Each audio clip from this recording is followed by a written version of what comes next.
Chers étudiants, chers collègues, chers amis spinozistes, bien sûr, nous sommes particulièrement heureux de la présence ce soir parmi nous de Jacques Rancière et qu'il ait accepté d'intervenir dans le séminaire Spinoza à Paris 8 qui entre en 2024, cette année, dans sa 10e année. Donc notre invité est connu pour bien des livres et des textes en matière d'esthétique et de politique, dans lesquels il discute nombre de philosophes, mais pas ou pas encore pour avoir écrit sur Spinoza.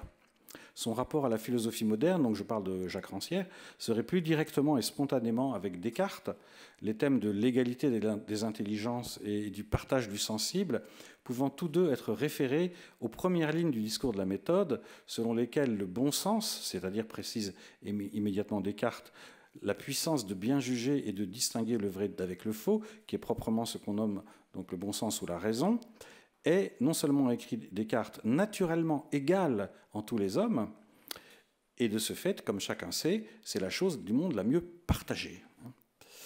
Donc on pouvait donc se demander à quel titre notre séminaire avait invité Jacques Rancière à intervenir sur Spinoza, et c'est ce que je vais essayer de vous dire très brièvement, et il restera à Jacques Rancière à dire à sa manière pourquoi il a accepté donc notre invitation. Donc en travaillant il y a quelques années à la rédaction du livre Jacques Rancière, l'égalité des intelligences, donc j'avais eu plusieurs fois la sensation que certains textes ou certains thèmes de Rancière rendaient des harmoniques spinozistes. Le terme même d'émancipation, qui enveloppe étymologiquement le geste de lâcher la main, ne pouvait déjà manquer d'évoquer pour un lecteur de Spinoza les premières lignes de la très brève préface de la deuxième partie de l'éthique, où Spinoza se propose d'expliquer, je cite, « les choses qui peuvent nous conduire comme par la main, un quasi manu ducere, à la connaissance de l'esprit humain et de sa suprême béatitude ». Fin de citation. Car émanciper, c'est conduire par la main jusqu'au moment où l'on peut lâcher la main. Le rapport à l'émancipation avait ainsi, chez Rancière, la même dimension paradoxale que chez Spinoza, justifiant une fois de plus la posture non interventionniste ou en retrait qu'on lui a parfois reprochée. Rancière déclare par exemple en 2017, dans « En quel temps vivons-nous ?», suivre, je cite, « toujours la méthode Jacotot. Je dois vous apprendre que je n'ai rien à vous apprendre ».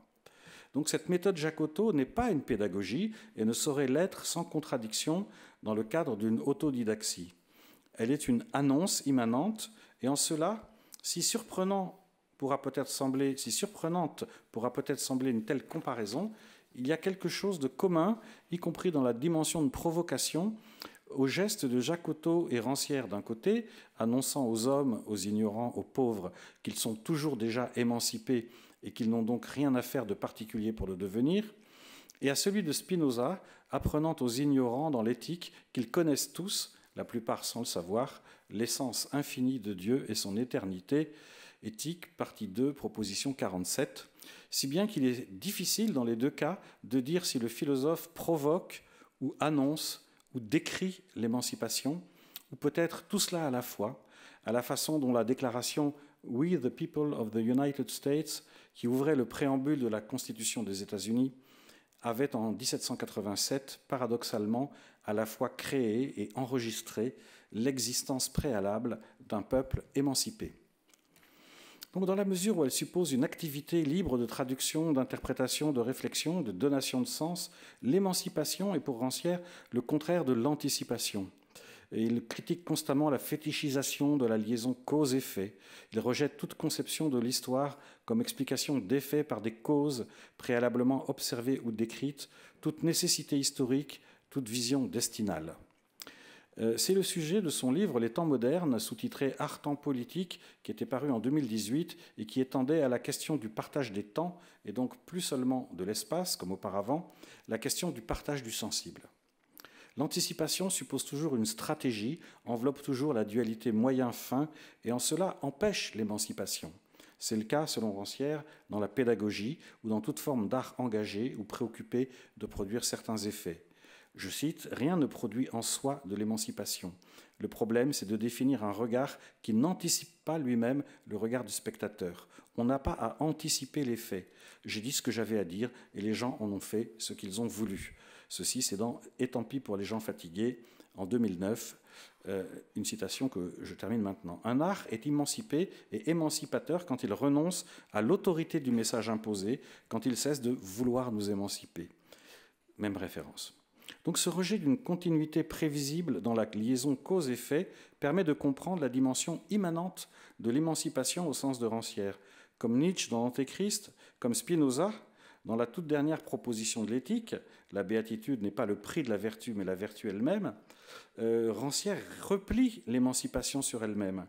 Elle n'est pas pour plus tard, elle est pour maintenant. On n'a pas besoin de stratégie pour s'émanciper, d'attendre que les causes produisent leurs effets. Différer, promettre, c'est toujours abrutir, comme vous le dites, dans la méthode de l'égalité. Et vous dites aussi dans « Et tant pis pour les gens fatigués », le temps est l'alibi de l'interdit. Donc dans la dernière page de la mésentente, Rancière qualifiait la politique, au sens où il la distingue de la police, c'est-à-dire au sens où il lui donne une valeur d'émancipation, comme quelque chose de rare. Je cite la mésentente, dernière page, je cite, donc la politique dans sa spécificité est rare. Elle est toujours locale et occasionnelle. Donc un spinoziste ne pouvait manquer d'entendre ici, dans cette dimension conclusive, un écho de la fameuse dernière phrase de l'éthique, tout ce qui est beau est difficile autant que rare.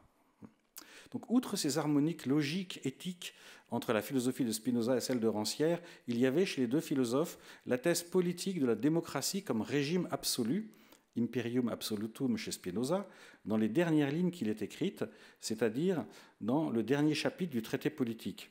Et le fait que Rancière est de son côté le théoricien de ce que j'aurais tendance à appeler une archidémocratie, c'est-à-dire une démocratie nécessairement présente sous chaque régime politique institué, dont elle produit à la fois la légitimation et la délégitimation. À ce sujet, j'avais été frappé par la divergence finale entre Rancière et Spinoza à partir de ce qui pouvait apparaître comme un accord initial sur la démocratie. Et c'était bien sûr une des raisons pour lesquelles il nous avait semblé intéressant d'inviter Jacques Rancière pour qu'il puisse développer et argumenter ce désaccord, ce différend, cette mésentente, ce dissensus, en un mot, ce mécompte. Spinoza propose en effet, dans le prolongement de toute sa philosophie des choses singulières, une démocratie purement et strictement quantitative, dans laquelle règne seulement l'immanence des comptes. On lit en Traité politique, chapitre 7, paragraphe 18, par exemple, enfin une des phrases qui me semble le plus significative de tout Spinoza, « On doit estimer la puissance d'un État et conséquemment son droit d'après le nombre des citoyens. Ex civium numero aestimanda est. » Rancière, au contraire, fait des efforts constants pour éviter cette loi du compte, cette réduction de la démocratie à une déclinaison du règne de la quantité. Par exemple, il préfère le tirage au sort aux élections. Il développe le thème du surnuméraire, absent de la philosophie de Spinoza. Il y avait donc là, me semble-t-il, matière à une discussion de Spinoza par Rancière sur l'essence même de la démocratie. C'est en ce sens que j'avais spontanément orienté nos échanges dans la préparation de la présente séance. Pourtant, aujourd'hui, Jacques Rancière a choisi d'aborder la lecture de Spinoza par l'autre versant de ses propres conceptions, à savoir celui de l'esthétique. Je ne m'y attendais pas, car il est habituel chez les spinozistes de considérer que la dimension esthétique est une des moins élaborées du système de Spinoza, même si elle est loin d'être absente. Mais nous n'en sommes que plus intéressés. Nous sommes donc, cher Jacques Rancière, très heureux d'entendre vos positions et propositions à ce sujet, et je vous laisse immédiatement la parole.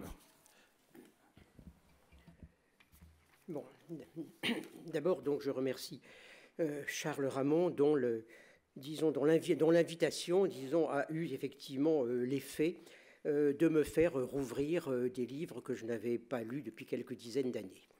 Bon, ce qui donnera à mon intervention d'aujourd'hui au moins un mérite, à savoir celui de la fraîcheur.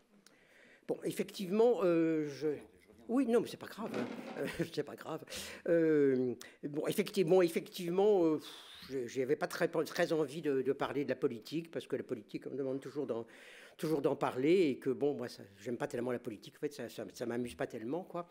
Enfin bon, peu importe, toujours est-il que j'avais vraiment pas envie de parler, tellement de gens ont parlé de la politique chez Spinoza, etc., de diverses manières, depuis, disons, quelques dizaines d'années, que ça me paraissait vraiment superfétatoire d'intervenir simplement pour dire que peut-être Spinoza n'était pas entièrement négriste ou des choses comme ça, quoi. Bon. Donc par conséquent, j'ai proposé quelque chose, bon, effectivement, d'un peu paradoxal, à savoir de penser Spinoza à partir de quelque chose qui peut-être n'est absolument pas présent, enfin, et que pourtant certains veulent voir présent. Donc j'ai proposé ce titre, Une esthétique spinoziste est-elle pensable? Bon, ce titre, il est au fond au croisement de deux intérêts contradictoires. Premièrement, le fait est que depuis une vingtaine d'années, on a vu se manifester un intérêt inédit pour un aspect de la pensée de Spinoza qui jusqu'alors avait paru totalement absent ou négligeable, à savoir son rapport aux arts et la possibilité d'en déduire une esthétique. Bon, pour prendre une référence, la bibliographie spinoziste de 450 pages publiée en 1973 par Jean Préposier ne recensait sur la question des arts que deux titres, un ouvrage allemand de 1920 et un article paru en 1955 dans une revue canadienne. Bon, une quinzaine d'années plus tard, Gilles Ayot faisait représenter son Vermeer et Spinoza, donc au théâtre. Vermeer et Spinoza, ce titre allait être repris par Pontus Hulten, puis par Jean Clémartin, auquel Roberto Diodato avait ajouté Gongora, avant que Laurent Bove ne fasse de Bruegel l'artiste qui pense en peinture ce que Spinoza peint en philosophie.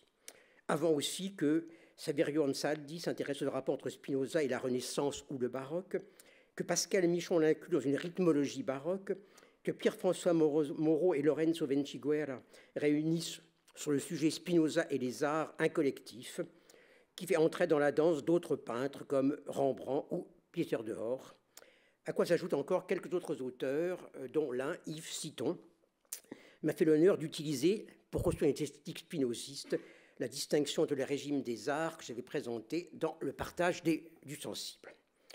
Bon, donc, il y a d'un côté cet accent nouveau mis sur un possible aspect esthétique de la pensée de Spinoza, et notamment autour de la constitution d'une sorte de couple de jumeaux, Vermeer-Spinoza, comme on sait, disons, ils sont nés en même temps et ont en quelque sorte du coup été traités un peu comme deux jumeaux. Bon, voilà, donc d'un côté, donc cet accent mis sur ce possible aspect esthétique de Spinoza, bon, pose des questions, bien sûr, à quelqu'un qui, comme moi, a cherché à cerner ce que esthétique voulait dire.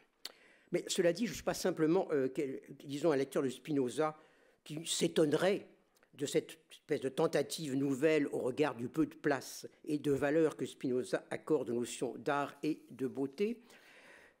Disons, la relecture de l'éthique m'a confirmé dans une intuition fondamentale, à savoir que l'intuition que la pensée de Spinoza exclut radicalement la possibilité même de l'esthétique comme mode de pensée du sensible et de l'art, telle qu'elle peut être définie à partir de ces deux textes canoniques que sont pour moi la critique de la faculté de juger de Kant et les lettres sur l'éducation esthétique de l'homme de Schiller. En sorte que pour qui veut entendre ce que esthétique veut dire, la pensée de Spinoza pourrait constituer en quelque sorte une espèce comme de repoussoir idéal. S'installer dans la pensée de Spinoza sur le sensible serait se donner la possibilité de percevoir la pensée esthétique et ses implications depuis un observatoire qui est un dehors radical. Donc le croisement de ces deux préoccupations définit le plan de mon exposé. Dans un premier temps, je partirai des textes connus où Spinoza emploie des notions homonymes de celles qui sont l'objet de la pensée esthétique, notamment celles d'art et de beauté.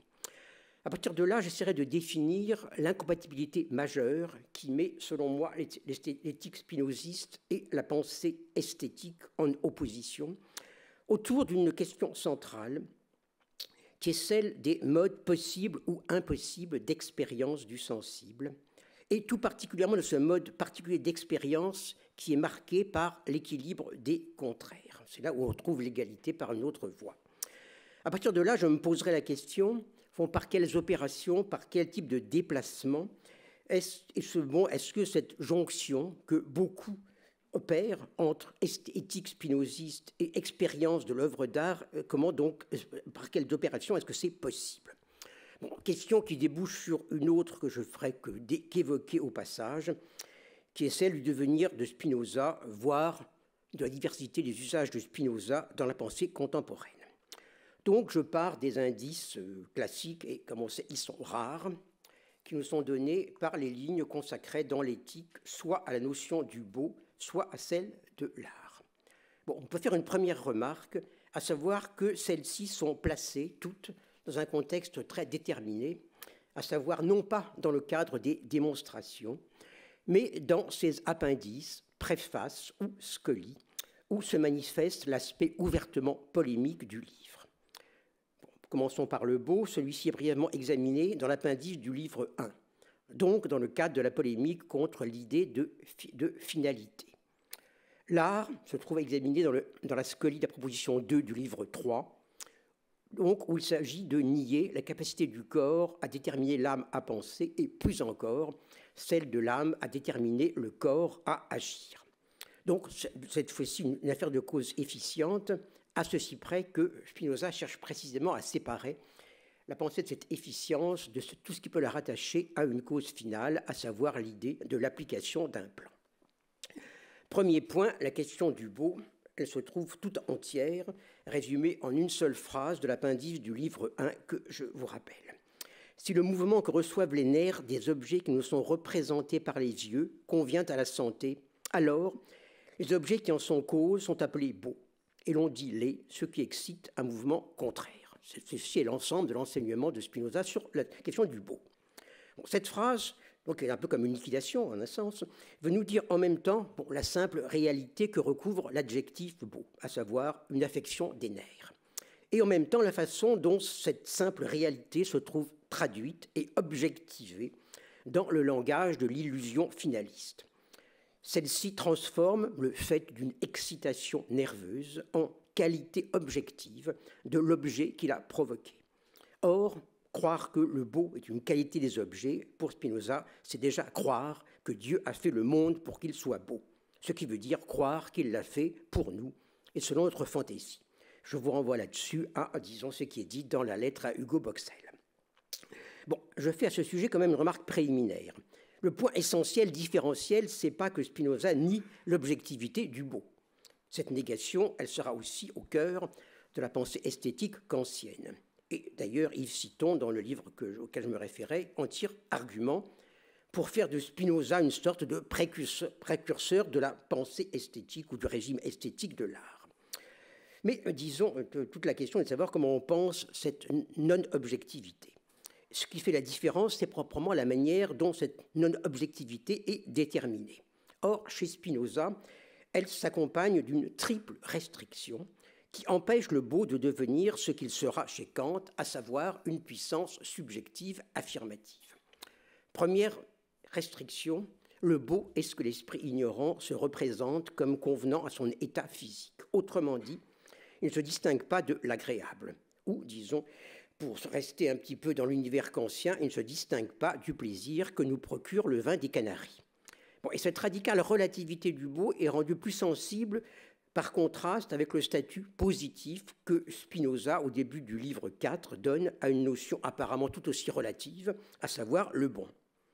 Bon, deuxième restriction, le beau n'est que le contraire du laid. Bon, la chose semble triviale, mais elle ne l'est pas en fait.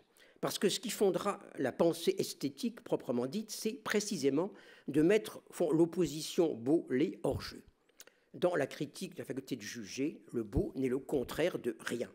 Il est le concept d'un mode du sensible étranger au jeu, des sensations opposées qui sont l'ordinaire du sentir.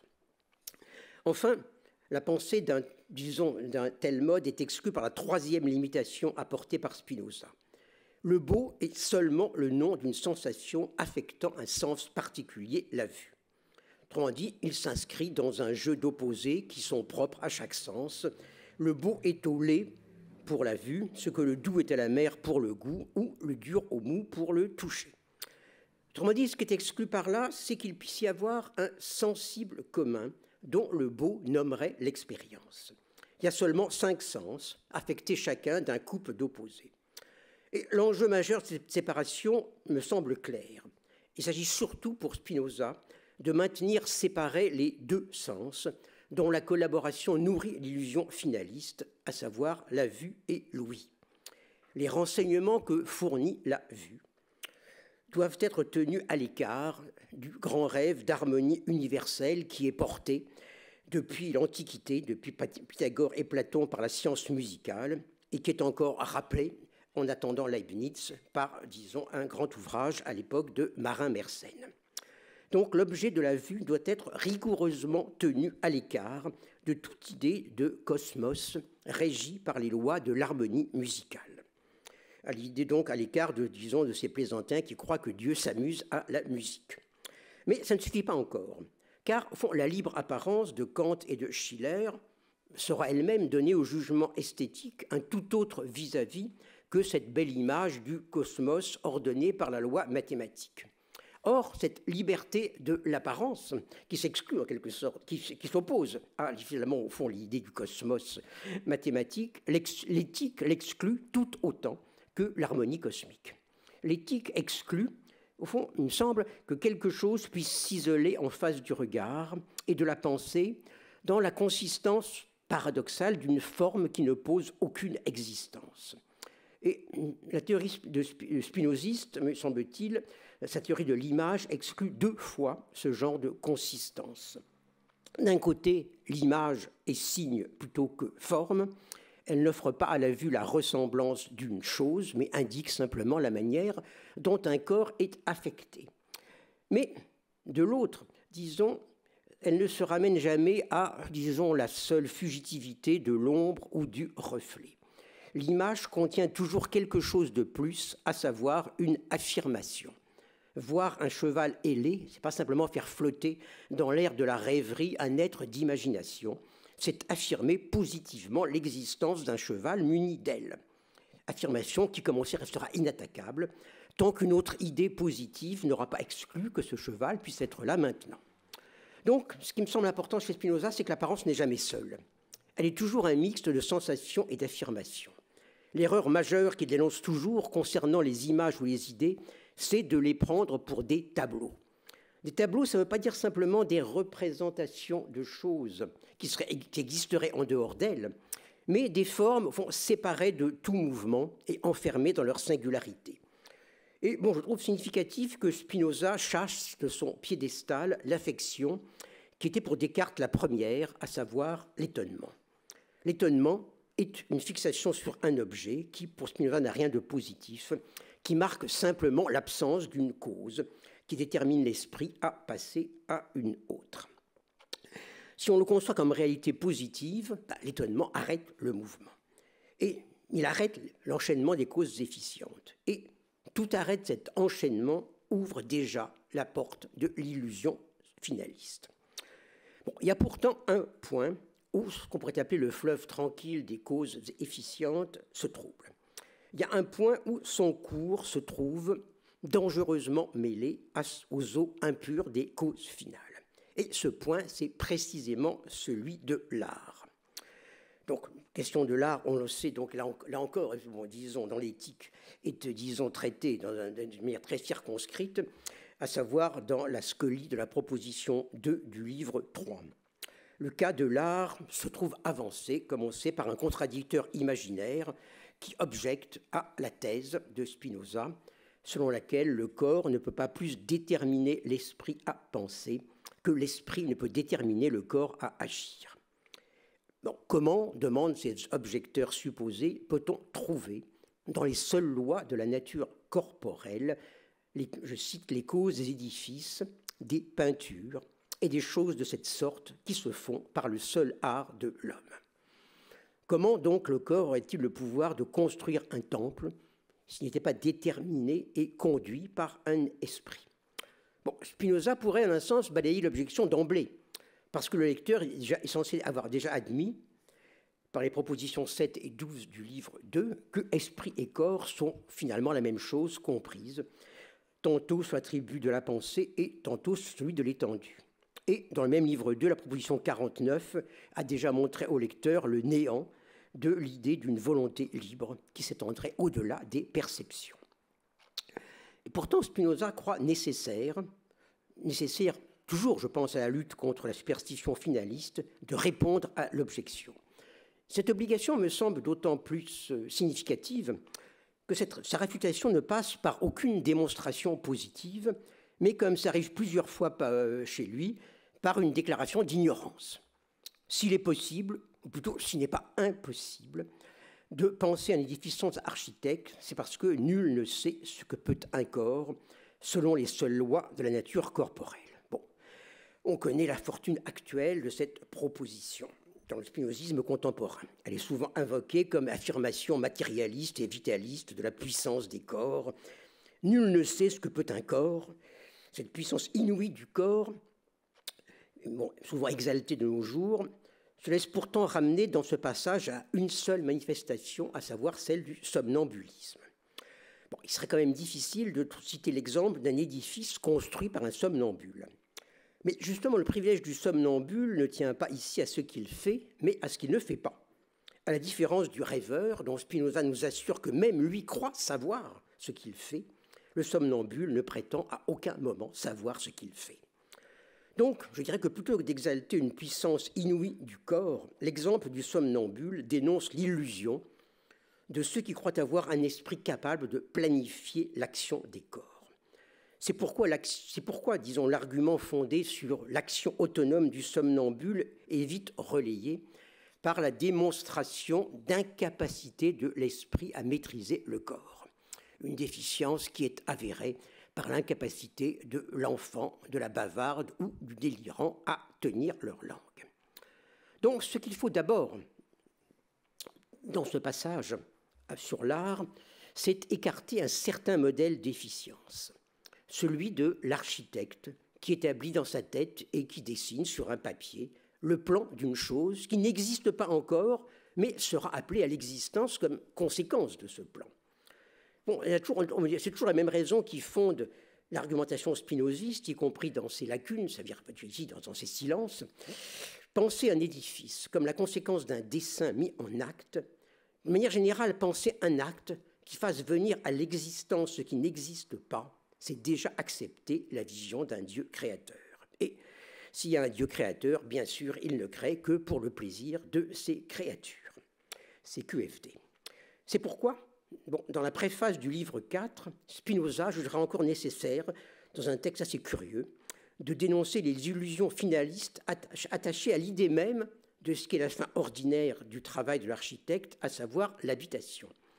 L'habitation, nous dit-il, n'est pas une fin poursuivie. Elle est seulement un appétit, né de ce qu'un individu a imaginé les avantages de la vie domestique. Autrement dit, l'habitation est une cause efficiente qu'on prend ou qui se prend pour cause finale. Pourquoi ? En raison de la dure loi de la servitude qui fait que les hommes mettent leurs imaginations à la place des causes véritables de leurs appétits. Finalement, le seul art qui vaille est celui qui se fait sans architecte et sans modèle. C'est pourquoi Spinoza oppose aux illusions de l'esprit qui ferait exécuter par le corps ses plans un autre art, à savoir l'art de la nature, qui a donné au corps lui-même sa structure, laquelle, dit-il, surpasse de très loin en artifice tout ce que l'art humain peut bâtir. Bon, la raison de cette supériorité de l'art de la nature, ce n'est point, comme l'imaginent les ignorants, que le corps est produit d'un art extraordinaire, celui d'un dieu architecte. C'est tout au contraire. Je dirais que cette structure est purement mécanique, qu'elle est le pur jeu des combinaisons, du mouvement et du repos. Ce qui fait qu'au fond, le seul art qui mériterait, on peut dire le nom d'art divin, c'est l'art entièrement mécanique, en un sens, de la nature. L'art selon lequel les corps s'ajustent les uns aux autres, sans aucun dessein et sans aucune fin. Autrement dit, si la nature est artiste, son art est l'exact opposé de celui qui fournit communément aux arts humains son modèle, à savoir l'art de l'architecte. L'art de la nature, s'il fallait le comparer, est bien plutôt celui d'une performeuse, sinon d'une somnambule. Mais ce qui est intéressant, c'est que les performances de la nature ne sont pas non plus à chercher du côté de ce qui sera, disons, célébré au siècle suivant, au XVIIIe siècle, comme l'œuvre de la nature artiste, à savoir le libre déploiement du paysage. Car le paysage s'adresse aux yeux et il se laisse qualifier de beau. Or, la puissance de la nature chez Spinoza ne se montre pas dans des spectacles, mais dans des fonctionnements, et même dans des dysfonctionnements. Sa puissance se montre même paradoxalement dans les défectuosités qui sembleraient la réfuter, dans les folies des hommes et les maux qui les accablent, comme dans la corruption, la fétidité et la laideur des choses. Autrement dit, tous ces mots qui condamneraient l'architecte ou le musicien divin attestent au contraire la capacité de la nature performeuse. Elle montre que, bon, comme le dit disons un passage célèbre, la matière ne lui a pas manqué pour multiplier à l'infini ses manifestations et ses métamorphoses, et tout particulièrement celles que nous appelons laides. Bon, le microscope qui réfute la beauté que notre regard artiste voyait dans une main atteste à l'inverse la puissance de l'artiste nature qui font l'opposition même du laid et du beau inopérante. Ce qui n'empêchera pas bien sûr les hommes de continuer à appeler belles ou laides les choses qui conviendront ou ne conviendront pas à des appétits dont ils ignorent les causes. Le fond du problème, je pense, c'est que toute perception chez Spinoza est toujours doublement lestée. Premièrement, elle enveloppe toujours une affirmation. Deuxièmement, elle détermine toujours une affection. Toute perception relève de la connaissance et du désir. L'imagination la plus folle, celle du rêveur, pose encore son objet comme existant. Donc ce qui exclut au fond ce qui est posé par Kant comme le noyau même de l'expérience esthétique, à savoir le jugement porté sur une forme sensible qui n'enveloppe aucune position d'existence, qui donc ne relève ni de la connaissance d'un objet, déterminable par les catégories de l'entendement, ni du désir de posséder cet objet.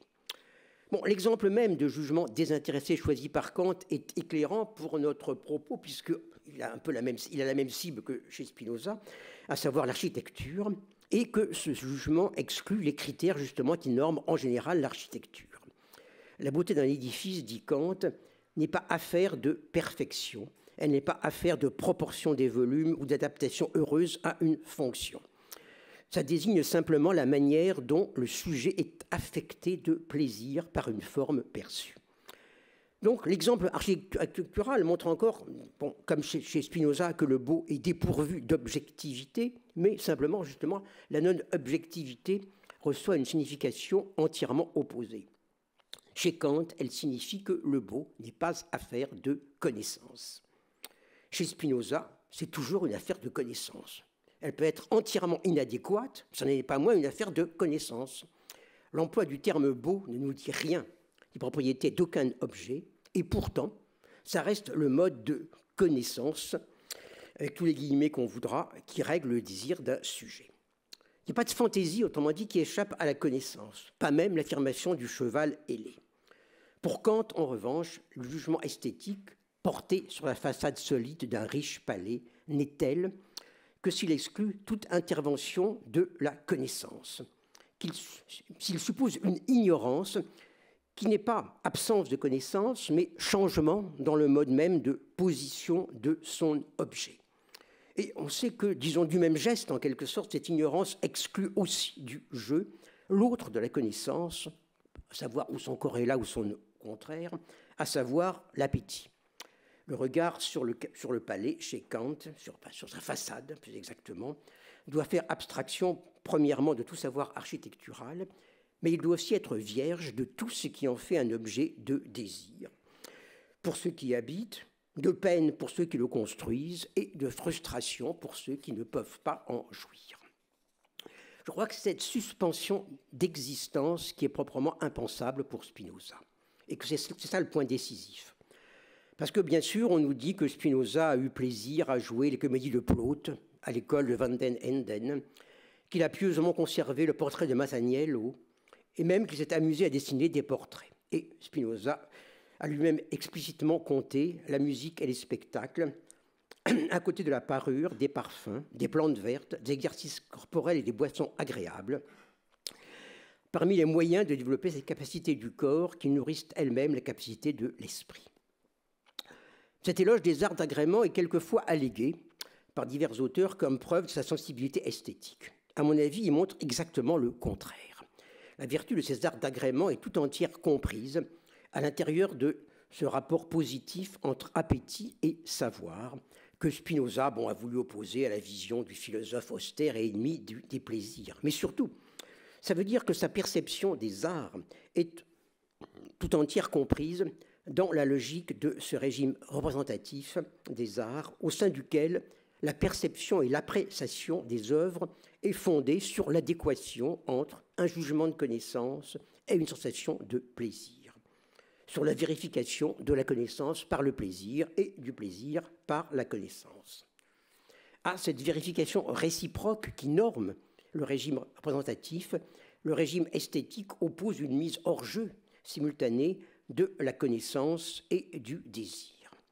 Bon, c'est ce que résume une scène pour moi exemplaire de la pensée esthétique, que j'ai souvent commentée, à savoir l'analyse du beau que nous offre la 15e des lettres sur l'éducation esthétique de l'homme de Schiller. L'expérience du beau y est proprement celle d'un ni-ni, l'expérience d'une neutralisation des deux pulsions opposées, la pulsion formelle active et la pulsion matérielle passive.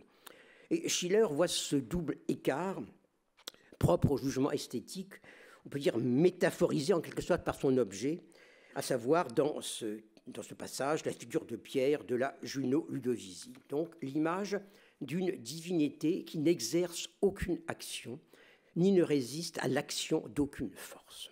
Devant cette déesse qui ne désire rien et ne refuse rien, le spectateur ressent le jeu de deux affects contraires. Il est attiré par la grâce de la figure et repoussé par sa dignité. L'expérience de la neutralisation des contraires, qui est constitutive de l'expérience du beau, est ainsi l'expérience d'une égalité sensible. Une égalité sensible qui, comme on sait pour Schiller, porte promesse d'une humanité nouvelle à venir. Or, il me semble que c'est bien cette expérience d'égalité des opposés qui est récusée par Spinoza. Et ce qui est intéressant, c'est qu'il y a bien chez lui des situations d'équilibre formellement semblables, mais elles sont toujours douées d'une signification complètement différente. Et bon, parmi ces situations d'équilibre, il y a bien sûr les fluctuations de l'âme, qui se produisent par exemple lorsqu'une chose qui nous fait habituellement ressentir joie ou tristesse se trouve avoir un trait de ressemblance avec une autre qui nous fait ressentir l'affection inverse. Mais disons, dans ce cas, ce n'est pas la même cause qui produit deux affections contraires, comme dans le cas de la Juno Ludovisi. Ce sont en fait deux types de causalité qui viennent s'enchevêtrer. À quoi peut s'ajouter que tout corps étant constitué d'une multitude de corps, le même objet peut en affecter de manière opposée telle ou telle partie. Autrement dit, il s'agit toujours de surdétermination et jamais d'indétermination. Bon, reste évidemment la célèbre situation où le conflit des causalités semble effectivement produire une indétermination radicale. Bon, c'est le cas célèbre de l'ânesse de Buridan, qui est invoquée par les partisans de la volonté libre, si elle n'a pas de raison qui la pousse à choisir entre le seau d'eau et le seau d'avoine, l'ânesse mourra de faim et de soif. Bon, ici aussi, la réponse de Spinoza passe non par une démonstration, mais par une déclaration d'ignorance. Il ne dit pas qu'une telle situation puisse exister. Il ne cherche pas à en rectifier la description pour montrer qu'il y a toujours une détermination là où les objecteurs parlent d'indétermination. Et il accorde qu'effectivement, dans cette situation, l'homme placé dans cette situation périra effectivement. Il dit simplement ne pas savoir que penser d'un tel homme, pas plus que d'un homme qui se pend, des enfants, des imbéciles et des déments. Bon, liste qui rappelle évidemment celle qui a collé aux petits-enfants les délirants et les bavardes. Les situations d'équilibre entre les opposés ne sont jamais des situations de suspens effectif du jugement.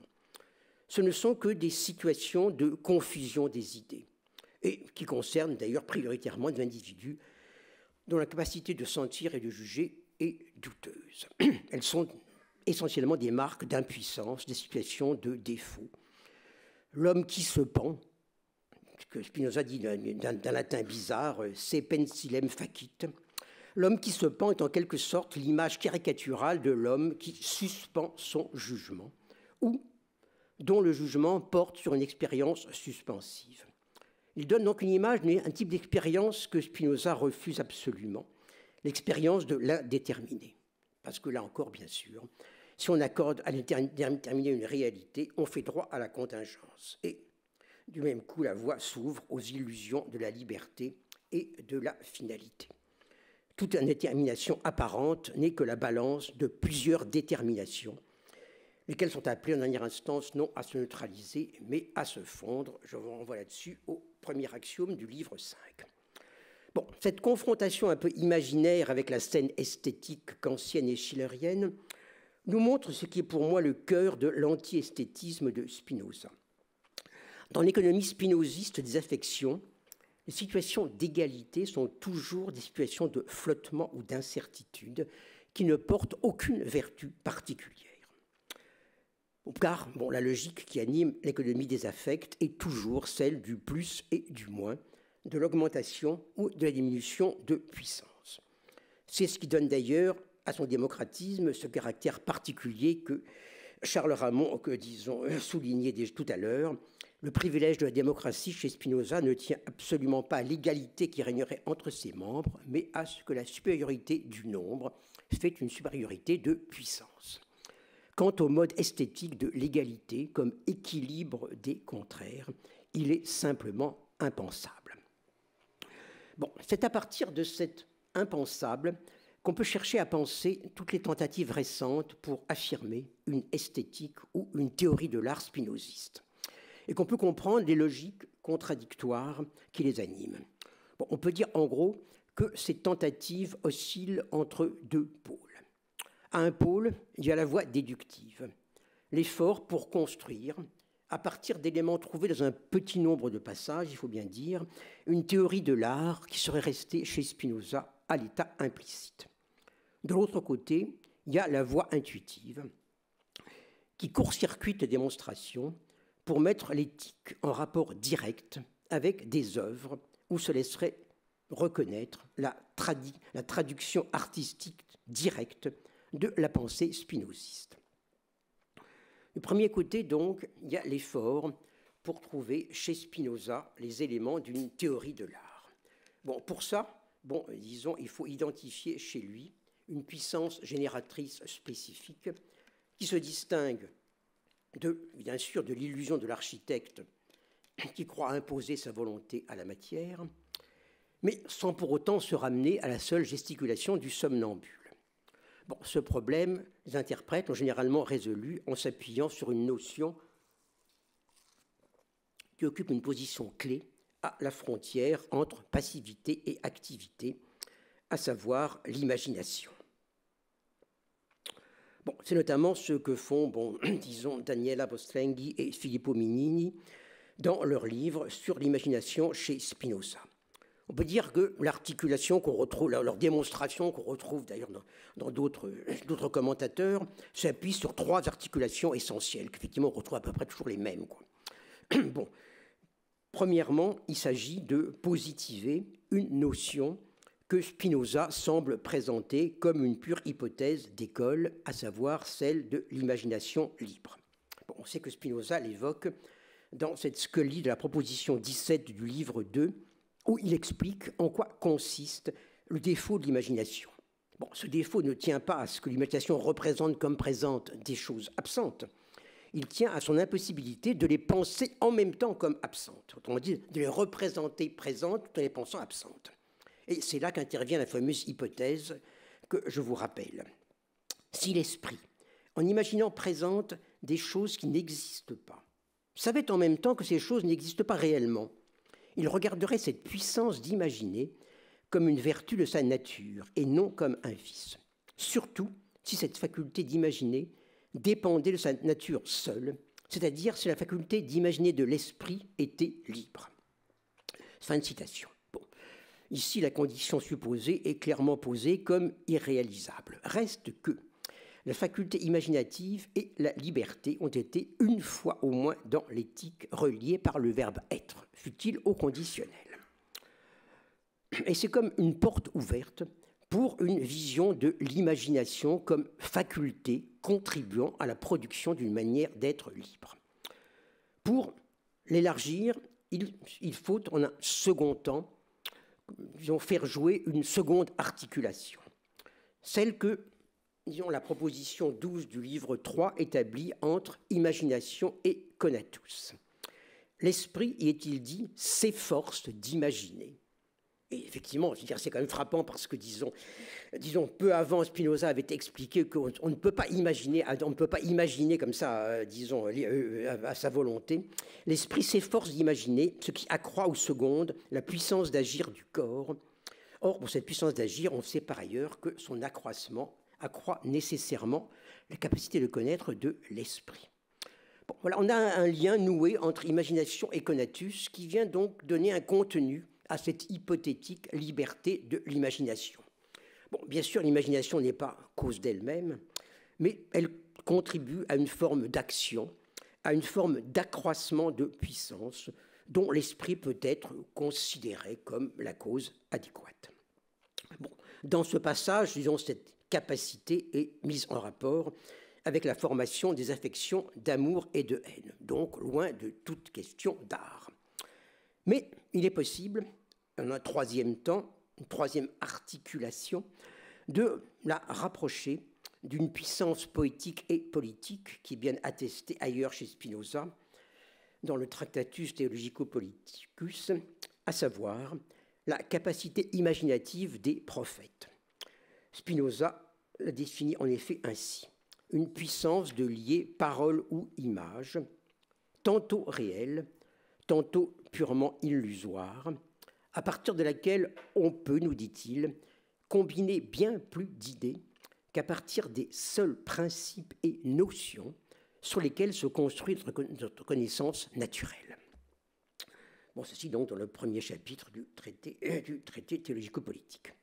Donc, dans l'activité des prophètes, on peut voir attester une capacité de combiner propre à l'art, dont la source reste, là encore, obscure, mais qui peut produire des réalisations dont la connaissance rationnelle est incapable.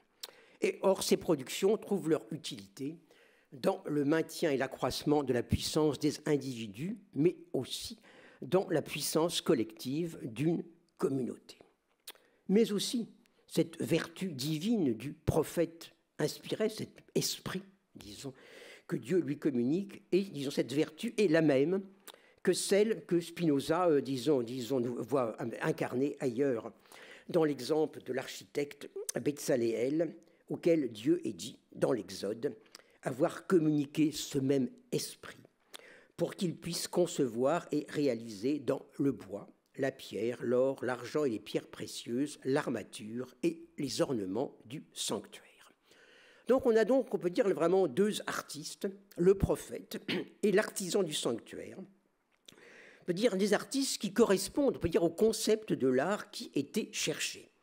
Bon, ces artistes ne créent pas à la manière de l'architecte dont la volonté prétend guider les corps pour imposer ses formes à la matière. Ils expriment avec les matériaux solides, comme avec la matière des images et des formes, une puissance de conservation et d'accroissement de soi qui ne relève pas de la connaissance claire et distincte, sans doute. Ils sont comme, on peut dire, des somnambules éveillés qui reproduisent à leur manière l'art de la nature-dieu, qui, comme on sait, ne veut rien produire, mais n'en produit pas moins des corps vivants dont l'ajustement interne surpasse en perfection tout ce qu'un esprit humain peut concevoir. On peut alors, avec Lorenzo Vinciguerra, définir l'art comme le domaine des pratiques corporelles adéquates, pratiques qu'il caractérise ainsi, des actions qui libèrent une plus grande puissance chez les individus qui s'en font les acteurs, et bénéficie ensuite à tout le corps social. L'art serait, en général, la pratique corporelle qui accroît la puissance des corps et transforme ainsi la tristesse en joie. C'est cette puissance de l'art que Laurent Bove, dans son livre sur Bruegel, donc voit manifester dans les tableaux de Bruegel, où se trouvent représentées à la fois les activités industrieuses des hommes, leur divertissement joyeux et jusqu'à ces vices dont ils se réjouissent, à juste titre, comme d'œuvres d'art de la nature artiste, à qui la matière n'a pas manqué pour fabriquer des monstres. Bon, on a ainsi donc, par cette triple articulation, une idée de l'art qu'on trouve fondée dans les textes de Spinoza. Le problème, c'est que l'art ainsi défini perd toute spécificité. Il recouvre toutes les activités utiles au corps, et toutes celles qui le maintiennent en bonne santé. Il recouvre donc le double domaine traditionnel des arts mécaniques qui servent les besoins des corps et des arts libéraux qui procurent leurs agréments au corps et à l'esprit. Et il ne fait ainsi qu'exprimer la puissance globale du conatus qui anime la vie des individus et des communautés. L'imagination, donc, se trouve transformée. Bon, et là, on voit nettement l'influence, disons, du livre de Tony Negri sur l'anomalie sauvage. L'imagination est transformée en puissance constitutive de la réalité humaine. Mais cette puissance devient du même coup, on peut dire, trop large pour circonscrire une réalité propre de l'art. Et plus encore, bien sûr, pour permettre, disons, de dégager une esthétique. Bon, reste alors la seconde voie pour, entre guillemets, esthétiser Spinoza. Bon, celle-ci ne cherche pas à déduire la spécificité de l'art de la puissance d'accroissement du conatus. Elle préfère trouver dans des œuvres, on peut dire déjà identifiées comme œuvres d'art, disons, elle préfère y trouver une forme spinoziste, bon, d'égalité, à savoir celle qui est propre à la connaissance et à l'amour intellectuel de Dieu. Et pour ça, elle joue, on peut dire, de la comparaison immédiate entre philosophie et peinture. C'est notamment ce à quoi a servi le célèbre couple Spinoza-Vermeer. En effet, on peut dire qu'elle met en quelque sorte côte à côte le discours du philosophe et l'œuvre silencieuse du peintre. Et on peut dire que c'est ce côte à côte de la parole philosophique et du silence pictural qui était littéralisé dans la pièce de Gilles Ayot, Vermeer et Spinoza, où Vermeer, installé devant sa toile, était un personnage muet, étranger à l'action, qui permettait à l'inverse à Spinoza de développer quelques-unes de ses propositions majeures, mais aussi de se faire le commentateur de la peinture de Vermeer.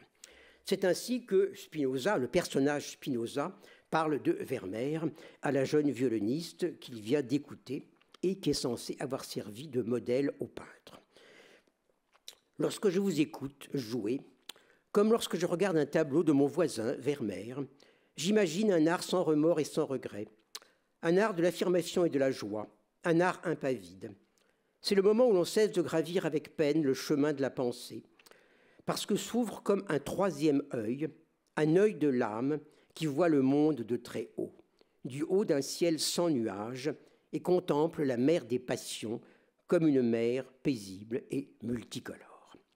Bon, ce troisième œil qui voit le monde de très haut, une fois gravi le sentier montagneux de la connaissance, évoque immédiatement ce fameux survol à vitesse absolue dont parle Deleuze à propos du 5e livre de l'Éthique. Le dramaturge met en scène Spinoza parlant de la peinture de Vermeer, mais c'est plutôt la peinture muette de Vermeer qui vient nous parler ici du discours de Spinoza, en illustrant le moment où ce discours change en quelque sorte de registre, où, tout en gardant la structure des axiomes, propositions et démonstrations, il passe du sentier montagneux, comme ça, qui gravissait le long chemin des démonstrations, au promontoire, où la chaîne tout entière des démonstrations se laisse percevoir en une seule intuition. Le personnage Spinoza nous parle ici donc, à travers l'évocation d'une peinture muette, de ce seuil que constitue le passage à la connaissance du troisième genre, c'est-à-dire le moment où les démonstrations deviennent proprement les yeux de l'esprit, comme il le dit donc dans la scolie de la proposition 23 du livre 5. Jusque-là, on peut dire que la chaîne de démonstration s'opposait au tableau de l'imagination, qui n'était que la transcription déformée des affections du corps. Mais à ce point, la chaîne des démonstrations vient s'identifier avec les yeux de l'esprit, c'est-à-dire avec l'exercice du troisième genre de connaissance. La peinture de Vermeer, en somme, illustre ce livre aérien des essences que Deleuze voit émerger au terme du parcours du livre fleuve des démonstrations, entrecoupé par le livre de feu des scolies, dont la dérision visait en particulier les illusions finalistes de la beauté et de l'art. Autrement dit, on irait ici le passage à une autre beauté, une beauté non esthétique, une beauté dont le vrai nom est béatitude. Celle-ci est en effet le seul état authentique d'égalité, car il y a bien un état identique d'égalité qu'on peut trouver chez Spinoza, l'état qui est au-delà du plus et du moins. Et donc, au fond, disons, donc on aurait en quelque sorte, bon, sur la toile de Vermeer, on verrait en quelque sorte, on peut dire, cet état qui est au-delà du plus et du moins. Bon, simplement, disons, je dirais que, bon, disons, dans cette espèce de présentation que fait Gilles Ayot, je dirais, bon, il faut dire que l'éthique spinoziste, enfin, cette vision dite spinoziste de l'art, se trouve malgré tout dangereusement rapprochée de cette harmonie universelle qui était précisément raillée par Spinoza. Bon, bien sûr, ce n'est pas un rapprochement inédit, puisque c'est déjà celui qui avait opéré l'idéalisme allemand au temps de Schelling, lorsqu'il voulait justement dépasser l'interdit kantien, l'interdit, disons, à l'égard de toute actualisation qui fasse de l'infini un objet de contemplation et de connaissance. Bon, on se souvient aussi que ce dépassement philosophique de la limite, bon, qu'on trouvait, notamment chez le jeune Schelling, disons de la limite esthétique, était accompagné à l'époque de sa version poétique, celle qui confiait à l'art seul, la capacité de présentation de l'infini. Bon, c'est ainsi que Friedrich Schlegel faisait d'un Spinoza, déchu de son trône philosophique, la source même de toute poésie. Et on peut dire que la vision de haut du Spinoza de Gilles Ayot sur la mer multicolore des passions n'évoque pas seulement le survol à vitesse absolue de la pensée spéculative, elle évoque aussi ce Spinoza, père de la fantaisie poétique, que présentait l'entretien sur la poésie de Friedrich Schlegel. Je cite : « Nulle excitation dispersée, nulle passion qui bouillonne et retombe, mais, à peine visible, une claire vapeur flotte sur l'ensemble. Et partout l'éternelle nostalgie trouve une résonance venue des profondeurs de l'œuvre sainte qui, dans une grandeur silencieuse, respire l'esprit de l'amour originel. Et ce doux reflet de la divinité dans l'homme, n'est-ce pas l'âme proprement dite de toute poésie et l'étincelle qui l'enflamme » Fin de citation. Bon, cette claire vapeur flottant sur l'ensemble, ce doux reflet de la divinité dans l'homme que Schlegel voyait dans le texte même de l'éthique, c'est exactement ce que voient ceux qui identifient la lumière sans clair-obscur des tableaux de Vermeer avec la lucidité de l'intuition spinoziste et avec cette béatitude qui n'est pas la récompense de la vertu, mais la vertu même. Bon, prenons par exemple l'analyse de la jeune fille lisant une lettre donc, de Vermeer qui est donnée par Jean Clémartin dans son livre « Bréviaire de l'identité, Vermeer et Spinoza ». On peut dire que dans son analyse, on peut dire que la saisie picturale d'un instant destiné à demeurer toujours semblable s'identifie à l'éternité du vrai. Je le cite. Elle, donc la jeune fille, se montre dans la glace sous l'évidence parfaite de ce qui devait advenir, de ce qui a eu lieu incontestablement. Et pour identifier cet avoir lieu, il faut reconstruire la totalité de sa nature, pas seulement celle de la chambre, mais la totalité de l'heure éphémère en laquelle elle s'ouvre à nous. Cela pourrait, je réduis, cela pourrait se nommer lucidité, une vision de béatitude, là où le mouvement complet, le jeu singulier de l'ombre propre à cet unique instant, se produit dans sa vérité éternelle. Bon, c'est encore de béatitude que nous parle l'analyse de la vue de Delphes, du même Vermeer, par Roberto Diodato, au prix d'une autre condensation de lumières picturales et conceptuelles, puisqu'il fait du décor urbain vide, peint par Vermeer, trois choses à la fois. Le lieu de la multitude raisonnable assemblée, l'image de la béatitude et le symbole de la cité céleste. Je le cite. « Il semble indécidable si la lumière du ciel, du soleil caché, éclaire la ville, ou si plutôt la ville diffuse sa lumière vers le ciel. La ville est une ville terrestre, donc société, communauté, lieu du travail et de la fête. Dans la ville, on construit la lumière, bien sûr, pas sans obstacle, mais peut-être il n'y a pas d'autre endroit pour la construction d'une vie heureuse. Celle-ci est la conception spinozienne de la beatitudo, qui consiste dans l'amour vers Dieu, qui naît de la science intuitive. Cet amour envers Dieu ne peut être guetté ni par une affection d'envie, ni par une affection de jalousie, mais il est d'autant plus alimenté que nous imaginons plus d'hommes joints à Dieu par le même lien d'amour. Il s'agit d'une vie commune selon la raison et même, à certains égards, on ne sait pas lesquels, selon l'imagination, que celui qui a connu la nature ou Dieu tentera de favoriser et de construire. La ville terrestre est donc l'immanence de la ville céleste. Fin de citation. Le tableau de Vermeer montre donc en même temps la béatitude de l'intuition intellectuelle de Dieu et le bonheur de la cité des hommes unis par la raison et qui savent que l'homme est ce qui est le plus utile à l'homme. Mais ce n'est pas simplement le tableau qui illustre la pensée. Il y a au fond un rapport de réciprocité établi entre intuition intellectuelle et accomplissement artistique. Le tableau n'est pas l'œuvre d'un faire qu'apprécieraient les yeux d'un corps. Il est comme un instantané de l'éternité qu'aurait saisi le troisième œil dont parlait Gilles Ayot, celui de l'âme du peintre. Mais cet instantané de l'éternité est aussi l'expression d'un mode d'organisation de la communauté humaine. Eh bien, donc, et en même temps, c'est vrai que cette lumière, dont on ne sait pas si elle vient du ciel ou de la cité des hommes raisonnables, elle nous rappelle aussi celle qui éclairait chez Hegel le dimanche de la vie hollandais. Une lumière qui, dans l'analyse de Hegel, éclairait le bonheur domestique, les scènes d'auberge et les fêtes d'un peuple qui avait conquis sa liberté sur la tyrannie des rois et des prêtres.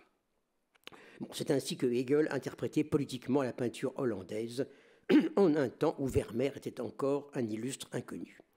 Mais ici, c'est la pensée philosophique et politique de Spinoza qui sert à interpréter la composition du tableau de Vermeer, cependant que le pinceau de Vermeer interprète en retour la vision spinoziste de la béatitude.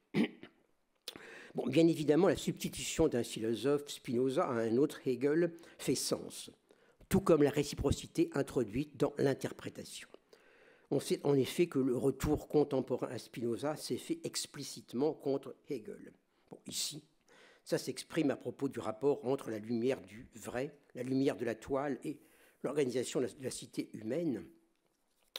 Mais il s'est d'abord imposé, à la fin du XXe siècle, comme un enjeu philosophique et politique dans un contexte bien déterminé au sein de la pensée marxiste. Dans les années 60 et 70, il s'est agi pour Louis Althusser de refonder le marxisme, non plus sur la dialectique idéaliste de Hegel, idéaliste entre guillemets si vous voulez, mais sur le matérialisme spinoziste, un matérialisme entièrement affirmatif, un matérialisme sans négation de la négation. Bon, cette vision d'un Marx spinoziste, elle a ensuite animé la pensée de la multitude développée par Tony Negri.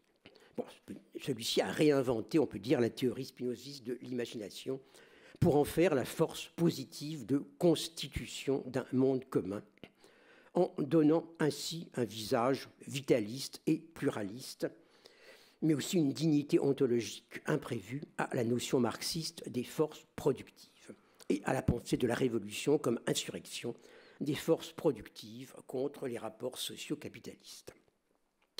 C'est cette vision de la puissance collective de l'imagination que d'autres interprètes ont cherché à transformer en théorie spinoziste de l'art. Et c'est elle qui trouve notamment son illustration dans les joyeux tableaux de kermesse populaire de Bruegel, analysés par Laurent Bove. À cette vision glorieuse, une joyeuse multitude insurgée contre l'ordre impérial, la vue de Delphes, analysée par Roberto Diodato, semble opposer l'image plus modeste, mais aussi, je dirais, l'image un peu nostalgique d'une cité des hommes raisonnables assemblés, une nouvelle allégorie du bon gouvernement, à ceci près que sur la toile de Vermeer, les spectateurs qui contemplent, de l'autre côté du fleuve, les murs d'une ville où on ne voit aucun signe de vie, ces spectateurs ont remplacé la foule industrieuse et exubérante qui était répandue dans les rues et les champs de la fresque d'Ambrogio Lorenzetti. Bon, à moins que, dans ce décor vide, on veuille voir une sorte de contre-allégorie, prenant à revers la joyeuse effervescence du spinozisme marxiste. Mais ceci n'est bien sûr qu'une interprétation et un sentiment personnel. Merci de votre patience. Merci beaucoup. cher Jacques Rancière, pour cet exposé qui, je pense, vous aura tous à la fois énormément ravis et puis instruits en même temps. Pour ce qui me concerne, il y a beaucoup de spécialistes de Spinoza dans la salle, des doctorants, des docteurs, des étudiants, des collègues. Je ne sais pas quelle est leur sensation. Pour moi qui ai beaucoup fréquenté Spinoza, j'avoue que je suis toujours stupéfait quand une lecture comme celle qui est proposée aujourd'hui arrive à rafraîchir, à faire revoir certains passages qu'on croyait connaître plus que par cœur, et jusqu'à cette fameuse blague que rien ne laissait présager, à savoir que cette mise en rapport que vous avez faite entre l'homme qui suspend son jugement et celui qui se pend, ce qui, j'avoue, m'a complètement... laisser pantois, à la fois par son côté ironique, amusant, bien sûr, et puis en même temps par une sorte d'évidence dans la déclaration et puis dans la mise en commun. Or, cette idée de l'image de l'homme qui se pend et qui préférerait vivre pendu à un gibet, donc il faudrait le laisser faire dans ce cas-là, tout le monde la connaît chez Spinoza, mais... moi, je trouve ça magnifique de l'avoir mise en relation donc, avec cette impossibilité de la suspension du jugement, ou plutôt cette hostilité à l'idée même d'une suspension du jugement, où vous voyez vraiment le refus de l'attitude esthétique chez Spinoza. Alors, donc, je vais bien sûr laisser la parole à toutes les questions qui voudront être posées. Je veux juste faire une petite remarque. Je ne sais pas si ça sera vraiment une question. Ce sera très bref, en tout cas. Si vous voulez, j'en ai souvent parlé avec certains des collègues ici présents ou des étudiants. Il me semble qu'il y a chez Spinoza comment dire, une espèce de déchirement profond qui n'a pas été très vite perçu, et tous les exemples que vous avez donnés à la fin sur un Spinoza qui présenterait la ville céleste sur Terre, cette vapeur qui flotte sur un paysage parfaitement harmonieux, etc. C'est quand même une vision de Spinoza qu'on peut parfaitement comprendre. Je dirais le Spinoza solaire, harmonieux, rayonnant, joyeux, qu'on a beaucoup eu. Et je pense qu'on peut quand même avoir un peu une autre vision de Spinoza qui n'est pas sans rapport avec celle que vous avez évoquée en matière d'esthétique, et qui serait la suivante. J'aurais tendance à prendre au sérieux le récit que Spinoza nous a fait dans le traité de la réforme de l'entendement de sa jeunesse et de son adolescence comme une période extrêmement noire, où, dit-il, elle a failli mourir, tout simplement, et s'il n'avait pas été sauvé par une quête philosophique qui est agi comme un remède ultime. Et ce petit récit, qui a souvent été, enfin on discute pour savoir s'il correspond à un canon d'un certain type de récit personnel des philosophes, ou s'il est vraiment authentique. Moi j'ai tendance à penser qu'il est vraiment authentique. Je le mettrai en rapport personnellement avec une dualité très profonde dans le spinozisme, et qui est la dualité, ce qu'on peut dire, entre la puissance et la raison. Et la puissance de la nature, qui est un des deux axes de la pensée de Spinoza, est une puissance très fondamentalement inquiétante. Parce que, Spinoza le dit très bien, toute chose singulière sera un jour détruite, chassée de l'existence par une autre plus puissante. Et donc, il y a chez Spinoza, si vous voulez, une vision, vous avez plusieurs fois rappelé à très juste titre, de cette idée que la matière n'a pas manqué, et vous avez même prononcé le mot de monstre. Et oui, je pense qu'il y a chez Spinoza une pente naturelle qui est d'avoir tellement bien compris l'infinité de la puissance de la nature, c'est-à-dire de Dieu, que au fond, la terre, enfin l'ordre de la nature n'était pas du tout garanti. La puissance infinie de la nature pouvait créer tous les monstres, pouvait créer toutes les transitions, et elle devait les créer d'ailleurs.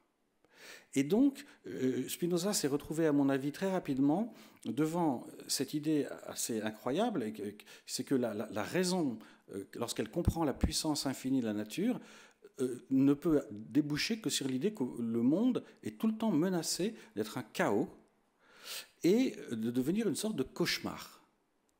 C'est ce qui explique évidemment le fait qu'il ait failli en mourir dans sa jeunesse, parce qu'il avait l'intuition de cela, d'un monde absurde. Il prononce le mot dans une lettre. Et donc, Spinoza est hanté, à mon avis, par cette idée d'une puissance absolument infinie de la nature qui va produire toutes les monstruosités, tous les cauchemars et qui ne manquera pas de les produire, dans laquelle aucune stabilité réelle n'est possible. D'ailleurs, il dit très significativement dans l'appendice de la première partie de l'éthique, comme si l'ordre de la nature était quelque chose en dehors de notre imagination. Donc Spinoza déclare très clairement ici que l'ordre de la nature est complètement imaginaire et qu'en réalité, il n'y a pas d'ordre dans la nature, ce qui va tout à fait contre l'image que nous faisons généralement de Spinoza. Et donc, je conclurai de tout cela, si vous voulez, que la philosophie de Spinoza, cette espèce de système de concepts qu'il a érigé, était comme une espèce de défense, de production de fiction, c'est là que je rejoins la question esthétique, de production de fiction pour comme dirait Deleuze, si vous voulez, d'une ombrelle, c'est une chose que j'ai déjà dite parfois, pour protéger le philosophe et les hommes, d'ailleurs dans leur ensemble, de cette espèce de cauchemar auquel mènerait inévitablement la conception d'une puissance infinie. Et donc, il me semble qu'il y a chez Spinoza, que la philosophie chez Spinoza pourrait être comprise généralement comme la production nécessaire d'une espèce de fiction rassurante, d'une toile de tente à travers laquelle perceraient encore quelques rayons lumineux venant de la puissance infinie, mais qui nous protégerait globalement par cette dimension fictive du chaos et du cauchemar du monde. Et donc, de ce fait-là, le système de Spinoza, j'aurais plutôt tendance à lui donner, non pas d'en faire une vision pure, apaisée, éthérée, mais une vision de profonde production de fiction. Et d'ailleurs, vous avez bien souligné cette possibilité, cette ouverture vers une productivité de l'imagination à un moment de votre exposé. Voilà, c'est juste une remarque, je ne sais pas si vous voulez dire quelque chose. Bon, de toute façon, moi, je n'ai pas vraiment d'idées sur la... ce que Spinoza a voulu vraiment faire, d'idées sur cette espèce de vision d'un Spinoza en quelque sorte un peu menacé par le chaos. Bon, ce que vous dites m'a quand même beaucoup fait penser à Deleuze, quoi, avec ses filets comme ça tendus sur le chaos. Enfin, l'idée que donc ce serait pas simplement Spinoza, mais comme la philosophie en général, qui serait comme une espèce de filet tendu sur le chaos, une espèce d'effort pour à la fois avoir la puissance du chaos, mais en même temps, on peut dire, rationaliser cette espèce de puissance du chaos. Donc, oui, on pourrait dire ça comme ça, mais effectivement, je dirais en même temps, c'est une vision, je dirais, par rapport à laquelle un petit peu les interprétations que j'ai présentées sont plutôt, disons, chacune est en écart. Chacune est en écart, puisque l'une, finalement... voilà, s'appuie sur une espèce de puissance de l'imagination constituante, l'imagination un peu comme force productive, mais en même temps imagination qui produit tous les arts, qui produit depuis finalement disons l'art jusqu'aux arts d'agrément, et voilà, qui se réalise comme ça sous la forme de la cité raisonnable. Et puis d'un autre côté, disons, cette espèce de vision de la cité céleste, quoi. Alors effectivement, on peut dire que les interprétations qu'on a de Spinoza sont pas, enfin, comme un écart, peut-être par rapport à cette vision que moi je qualifierais de deleuzienne en quelque sorte, d'un système en quelque sorte tendu sur le chaos, puisque d'un côté, je dirais, le chaos est positivé, à être positivé, ça devient une espèce de puissance un peu démiurgique, de l'imagination constituante d'un côté, et puis de l'autre, il y a justement ce qui m'intéresse, cette espèce de balancement, quoi, parce que en même temps, disons les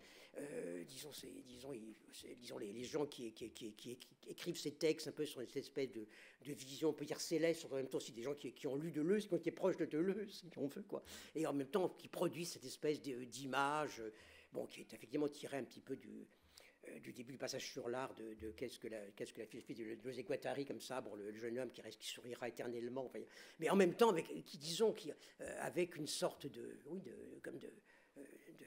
déplacement qui les met proches, effectivement, de cette espèce de vision d'harmonie pour laquelle, justement, Spinoza a, disons, le plus grand mépris, quoi. Et d'ailleurs, tout à fait, ce qui est frappant dans ce que vous avez dit, enfin une chose qui m'a frappé, beaucoup d'autres m'ont frappé, mais ça viendra peut-être dans la discussion, c'est que justement vous avez insisté sur l'impossibilité pour Spinoza, et même son refus, à vrai dire, de s'arrêter en quelque sorte, de se stabiliser dans ce que vous appelez une position d'équilibre ou d'égalité. Et vous avez évoqué d'ailleurs aussi la politique à ce sujet-là, et la béatitude. Et là, je dirais que je suis tout à fait frappé par la justesse de cette lecture, parce que ce qui me frappe chez Spinoza, au fur et à mesure que je le comprends mieux ou moins mal, c'est que justement, il n'y a aucun équilibre possible chez lui. C'est-à-dire que vous avez dit, c'est toujours la supériorité des puissances, et c'est valable dans la démocratie, bien sûr, mais c'est valable aussi dans la béatitude, puisque à cet égard, la dernière ligne de l'éthique qui oppose comme en miroir le sage surpuissant, qui ne cesse jamais d'être, pour ainsi dire, et l'impuissant qui cesse d'être dès qu'il cesse de pâtir, décrivent bien des situations de puissance inégale. Et non pas, donc la béatitude n'est pas du tout vécue comme une espèce d'équilibre et de sérénité. Donc, est-ce qu'il y aurait... donc, j'ai un micro là pour faire circuler dans la salle. Je pense que peut-être avec ces quelques réflexions que nous venons de faire, vous avez eu le temps d'un petit peu de laisser redescendre en vous les sensations, les réflexions, les impressions que vous a nécessairement, qu'a nécessairement engendré en vous l'exposé de Jacques Rancière. Maintenant, est-ce que, donc dans ce cas-là, on passera le micro. Est-ce que quelqu'un souhaite poser une question ou intervenir? Monsieur, alors, quelqu'un lui donne le micro, vous venez le prendre, s'il vous plaît? Non, Mario, oui. Voilà, merci, vous serez gentil. Donc là, il marche, il est appuyé, donc il doit marcher. Vous donnez à monsieur. Voilà. Ouais. Voilà, c'est monsieur. Donc...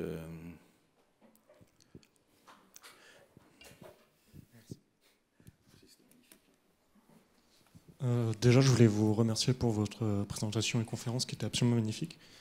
Je ne viens pas donc de la filière philosophie, du coup je serai sûrement beaucoup plus approximatif sur mes termes. Mais dans les exemples que vous avez donnés sur l'esthétique, vous parliez beaucoup donc Vermeer, Bruegel, mais sur une idée de la représentation dans la représentation elle-même. Comme si l'image qui était faite correspondait à un imaginaire spinoziste, mais pas dans l'idée de la picturalité même.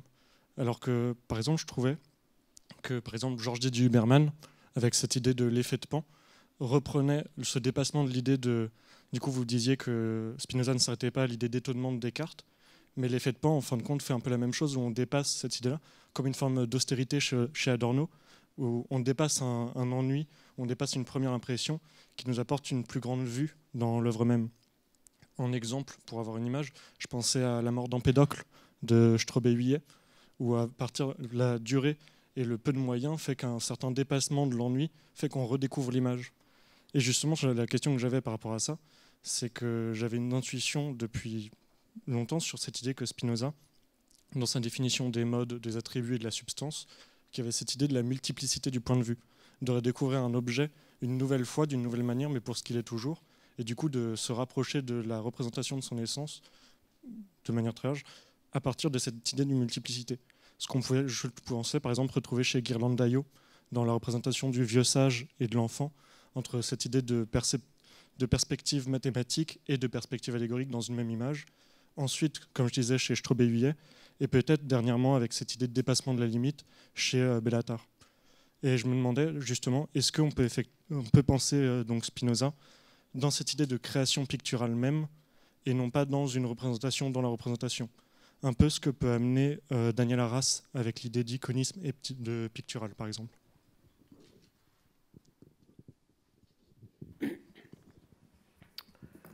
Bon, moi je crois que c'est difficile de trouver chez Spinoza, si vous voulez, ce que vous demandez, quoi. Parce que, bon, effectivement, disons Spinoza, je dirais que ce serait très très compliqué de trouver dans l'éthique en quelque sorte comme une espèce de d'élaboration en quelque sorte de forme de vision, qui en quelque sorte produirait ce déplacement de la limite. Donc oui, je crois voir du moins ce que vous voulez dire effectivement. Mais bon, il est bien évident que il me semble que chez Spinoza, on est effectivement plutôt dans cette espèce de balancement, en quelque sorte, encore une fois, entre le chaos et la béatitude, quoi, qui fait que, effectivement, bon, je dirais que ce que vous dites sur le moment où on découvrirait l'image au-delà de l'ennui disons, dans la mort d'Empédocle, de Straub et Huillet. Bon, je pense pas qu'on puisse déduire ça de Spinoza. C'est-à-dire que il me semble que Spinoza, il n'y a pas d'ennui, quoi. Il n'y a pas d'ennui possible, il n'y a pas de dépassement de l'ennui parce qu'il n'y a pas de dépassement. Donc effectivement, je dirais que je pense pas qu'on puisse véritablement trouver justement dans tous ces modes de rapport au sensible, qui sont quand même égrenés en quelque sorte dans les livres de l'éthique. Je pense que c'est difficile de trouver une espèce de méthode du voir, quoi, qui viendrait correspondre à quelque chose comme, disons, celle de Straub et Huillet ou celle, d'un petit peu d'Adorno et d'Huberman. Non, il y a d'une certaine façon, précisément, malgré tout, il y a toujours chez Spinoza une espèce de retenue par rapport même à la métaphore du voir et par rapport à l'idée ou à la métaphore du voir. C'est-à-dire dans la mesure où on est effectivement, là je pense là-dessus, Deleuze a raison, on est plutôt dans le monde des signes, dans le monde des signes finalement que dans le monde des formes perçues. Ça me paraît difficile de trouver en quelque sorte cette espèce de dépassement. De dépassement en quelque sorte de la limite qui serait comme intérieure à l'image, à partir de quoi l'image se découvrirait, quoi. Je ne pense pas que Spinoza veuille à aucun moment, d'une certaine façon, produire en quelque sorte ce moment du dépassement, quoi.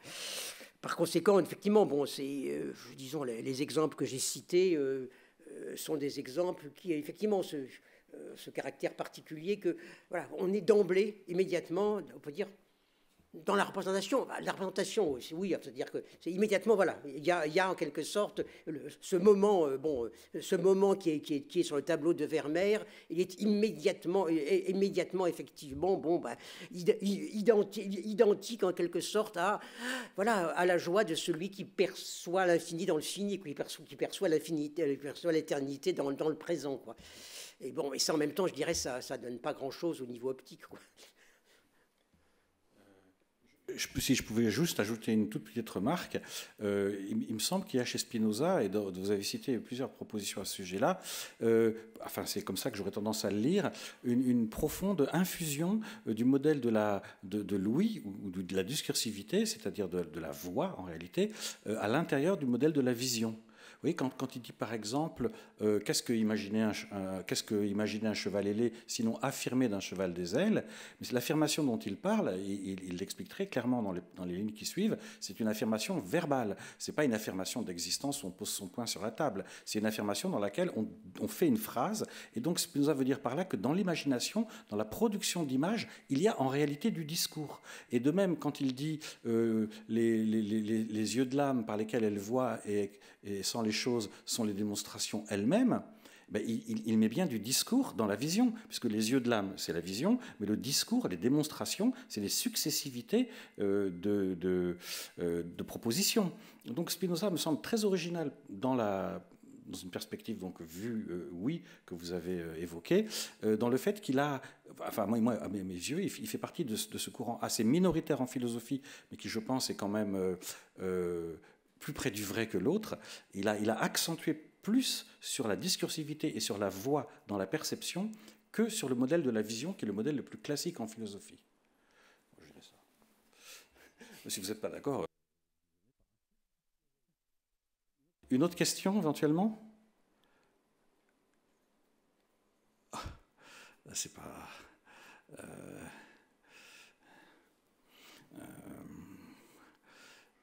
Monsieur, donc vous donnez un micro à notre auditeur.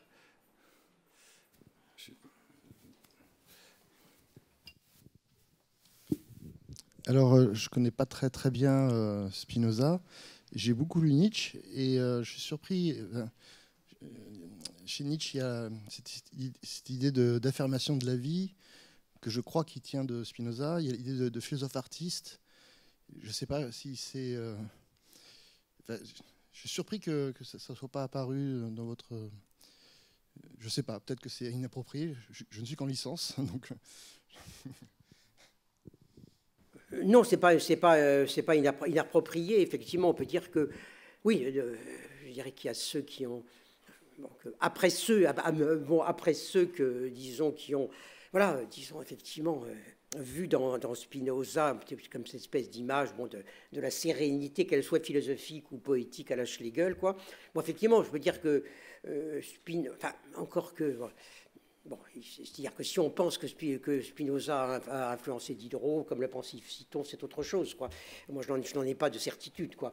Mais en revanche, on peut dire que si on élimine en quelque sorte, enfin, si on laisse de côté par ignorance le cas Diderot, on peut dire que oui, disons, Nietzsche, mais bon, c'est naturel, puisque malgré tout, disons, il prend le contre-pied de l'idéalisme allemand, quoi.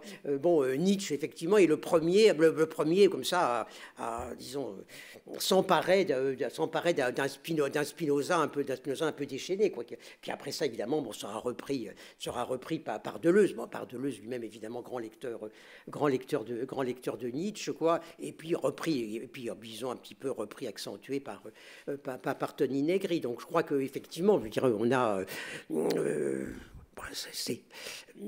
mais bon, je dirais que c'est une lecture qui est possible, mais que je dirais qui est simplement possible, quoi. Mais effectivement, maintenant, on baigne un peu là-dedans, quoi. C'est ce que j'essayais un petit peu de dire à travers un certain nombre de références contemporaines, quoi. Mais oui, on peut dire que bon, Nietzsche effectivement donne un petit peu comme une espèce de coup d'envoi en quelque sorte d'un Spinoza moderne, qui serait un Spinoza, oui, de la puissance, de l'affirmation, de la joie. Bon, alors que jusque-là, disons, on dissociait en quelque sorte, je dirais, la puissance. On ne dissociait pas, mais en tout cas, disons, on n'avait pas cette vision d'une joie spinoziste comme déferlement de puissance, quoi. Merci. Est-ce que quelqu'un veut poursuivre ces échanges? Je vois une main qui se lève au fond. Monsieur, oui? On va vous apporter un micro. Je me demandais si on pouvait se passer d'une esthétique spinoziste, en fait. Ça ne me semble pas possible, du simple fait qu'on doit accéder à sa pensée via le texte, via le livre, la lecture. Effectivement, l'éthique, c'est aussi un son, une sonorité. Elle a un côté musical. Donc, on peut pas ne pas vouloir ou chercher une esthétique spinoziste. Un contact réel de notre corps à la réalité aussi matérielle du livre, qui nous permet ensuite peut-être de réfléchir, d'être intelligent. Mais non, mais il y a deux choses différentes, je pense. Deux choses différentes. Bon, l'une qui est que d'une certaine façon, il y a, disons, bon, il y a une esthétique de la lecture, quoi. Bon, qui est une esthétique de la lecture qui peut, disons, finalement, disons, s'appliquer à un auteur ou à un autre, mais bon, une manière d'aborder tel ou tel auteur, d'accord. Mais bon, ce dont je parlais, disons, ce que je mettais en doute, c'est l'idée d'une, disons, non pas d'une esthétique, non pas, disons, d'une forme d'appréhension sensible nécessaire pour accéder à Spinoza. Ce que je mettais en doute, c'était l'idée proprement d'une théorie esthétique, au sens où ces gens l'entendent, savoir d'une théorie de l'art, ou une théorie du beau qui se tirerait du texte de Spinoza. Donc par conséquent, je dirais, disons, l'appréhension esthétique, bon, à travers laquelle nous pouvons accéder, bon, à Spinoza, bon, elle est effectivement multiple, effectivement, et bon, oui, on a vu tout à l'heure qu'on pouvait on pouvait y accéder en disant sur un fond un peu d'une espèce de chaos sublime, quoi, pour le dire vite, ou au contraire, disons sur un fond de sérénité, que sais-je encore. Mais ça, c'est une chose, mais je dirais l'esthétique, c'est vraiment l'esthétique de la lecture. Mais ça, c'est pas ça dont je parlais aujourd'hui, quoi. Je parlais effectivement de cette espèce, c'est essayer de comprendre aujourd'hui cette espèce d'investissement quand même assez étonnant depuis 20 ou 30 ans pour trouver chez Spinoza une théorie esthétique ou une théorie de l'art. Si je puis me permettre un mot, là je vais faire peut-être un peu l'interprète de Jacques Rancière, parce qu'il en a peut-être assez de défendre lui-même ses propres théories esthétiques. Ce que j'ai bien compris, et peut-être c'est un peu le sujet de votre question, c'est que ce que Rancière appelle une attitude esthétique, et il a parlé de la Junon Ludivisi, c'est-à-dire la Junon de Lyon, là, cette statue ancienne, absolument magnifique, très sereine, très harmonieuse et en même temps très absente. C'est cette idée qu'au fond, devant un tel spectacle, enfin devant un tel objet, vous, comme on dit, suspendez votre jugement. C'est-à-dire, il y a le très beau mot de la langue française, vous devenez pensif. C'est-à-dire, c'est ni la pensée, ni la rêverie, mais c'est un peu entre les deux. Vous voyez, vous n'êtes pas... donc vous êtes pensif. C'est-à-dire, vous suspendez votre jugement et vous entrez dans le règne de l'indisponibilité. Vous êtes plus préoccupé, comme dans le régime représentatif, de réussir quelque chose, de l'emporter sur quelqu'un d'autre, de réussir une affaire, de faire une action. Non, vous êtes comme suspendu. C'est pour ça que je vois chez vous parfois quelque chose d'un peu zen. Vous me direz si vous n'êtes pas d'accord. C'est pour ça que Spinoza, selon Jacques Rancière, tel que je l'ai compris aujourd'hui, est aux antipodes de cette attitude. Parce que Spinoza n'est jamais pensif. Vous voyez ce que je veux dire? Chez Spinoza, c'est la lutte constante à tous les niveaux, sur tous les plans. Que ce soit affectif, politique, intellectuel.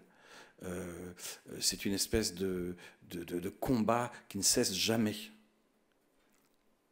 Donc on n'est jamais dans ce côté pensif.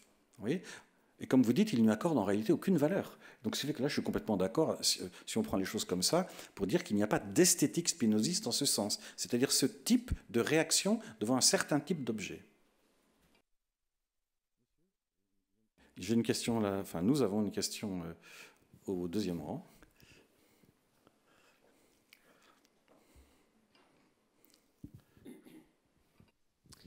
Merci beaucoup d'abord pour votre conférence. Donc vous avez montré que ce n'était pas possible de mettre Spinoza dans, si j'ai bien compris, aussi ce qui relève du partage sensible que vous rangez sous la forme du régime esthétique. Donc ce n'est pas une question sur Spinoza, c'est plus une question sur les recours à Spinoza. Comment vous comprenez les recours à Spinoza dans la manière que vous avez eue de parler du postmodernisme et parce que par exemple vous parlez de Gilles Ayot et Gilles Ayot c'est quand même une trajectoire qui revient justement des formes radicales on pourrait dire de modernisme en art, etc. Et qu'est-ce que ça dit le fait de recourir à Spinoza, de faire dans ce jeu de référence qui caractérise le postmodernisme, donc voilà, dans l'art des dernières décennies, quoi. Oui, alors bon, disons, moi voilà, bon, j'ai vu en son temps donc disons la pièce de Gilles Ayot, mais bon, je n'ai jamais été dans la tête de Gilles Ayot. Qu'est-ce qu'il a voulu, qu'est-ce qu'il a voulu faire, et par ailleurs, bon, je recourerai pas, disons, pour parler de ça, au concept de postmodernisme. C'est-à-dire, je pense pas que ce soit tellement opérant. Bon, il y a eu cette espèce de moment un peu compliqué qui, à mon avis, n'est pas du tout postmoderne, qui est vraiment entièrement moderne, comme presque une espèce... Enfin, si on pense dans ces termes-là, de toute façon, moi, je ne pense pas dans ces termes-là. Mais si on pense en termes de modernisme, je dirais que le recours à Spinoza, en un sens, c'est quand même la dernière, peut-être la dernière grande, disons, version, en quelque sorte, d'un modernisme, c'est-à-dire trouver en quelque sorte une espèce de puissance absolue de la pensée qui précisément, je dirais, s'oppose à toute forme de nihilisme, à toute forme de relativisme, enfin ça, au sens où on entendait à l'époque, quoi. Voilà, donc je pense que Spinoza serait quelque chose comme, oui, celui qui a résisté comme penseur de la modernité, comme ça, qui apparaît en quelque sorte au moment où tous les autres, malgré tout, s'écroulent, quoi. Parce que je veux dire, effectivement, Spinoza est arrivé quand même un peu dans l'écroulement malgré tout de Marx, quoi, pour le dire vite, et comme substitut en quelque sorte, ou comme figure nouvelle, comme figure substitutive du marxisme, comme figure de remplacement par rapport à Hegel. Bon, voilà, donc voilà, je pense que qu'est-ce qu'a voulu faire Gilles Ayot, c'est quelque chose effectivement disons, nous mettre en quelque sorte en présence d'une espèce de positivité absolue, quoi. C'est-à-dire il y a un moment où on est dans l'absolu, dans l'absolument positif, aussi bien de la pensée que de la vision, quoi. Et c'est ça, bon, effectivement, bon, c'est vraiment le premier qui a mis Vermeer dans l'affaire, et on voit bien que Vermeer précisément est précisément là aussi parce qu'il est par définition, un peu paradoxalement, mais effectivement, Vermeer, même s'il raconte des anecdotes, disons, il est devenu quelque chose comme, disons, le peintre du siècle d'or, qui est comme, qui fait d'une certaine façon de l'abstrait, on peut le dire, qui tout d'un coup met comme une espèce de voile en quelque sorte de l'abstraction sur les comportements, les anecdotes, les situations, le fait de savoir qui a écrit cette lettre, si c'est une lettre d'amour, que sais-je, et ainsi de suite, quoi. Voilà, donc voilà, il y a cette espèce un peu de moment. Enfin, c'est les années 80. Je sais pas. Il faut penser aussi ça peut-être aussi même par rapport à Deleuze, le moment où oui, on en a marre. On en a marre finalement du répressif. On en a marre, mais aussi de l'anti-répressif. On en a marre du nihilisme. Voilà, il y a tout d'un coup, voilà, c'est l'affirmation pure, quoi. Et bon, il y a ça effectivement, et qui, en un sens effectivement, on peut dire.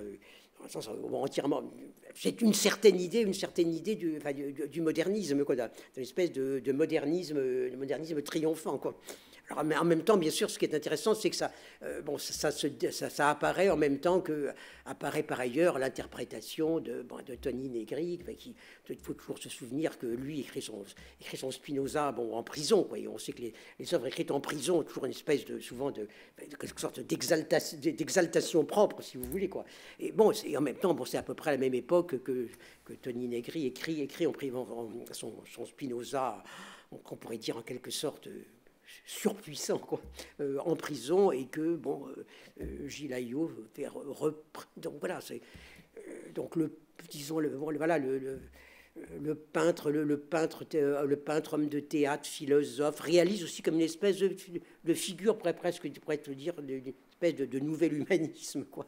C'est pas, enfin bon, c'est des idées comme ça que j'essaye d'assembler de manière un peu disons un peu approximative, mais bon, là, comme on parle un petit peu de savoir ce qui s'est produit un petit peu sur cette scène du théâtre de la Bastille à ce moment-là, c'est peut-être un peu ça qu'on a ressenti, quoi. Est-ce qu'on a encore d'autres questions,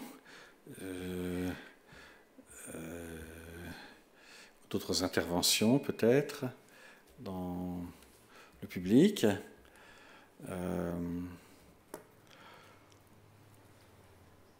Oui. C'est frappant, effectivement, qu'on ait voulu faire de Spinoza quelque chose de comparable à Vermeer. C'est vrai, c'est l'époque, évidemment, ils sont contemporains. Mais quand on lit Spinoza, on trouve rarement cette espèce de sérénité et d'harmonie qu'affiche Vermeer. Hein? Mais bon.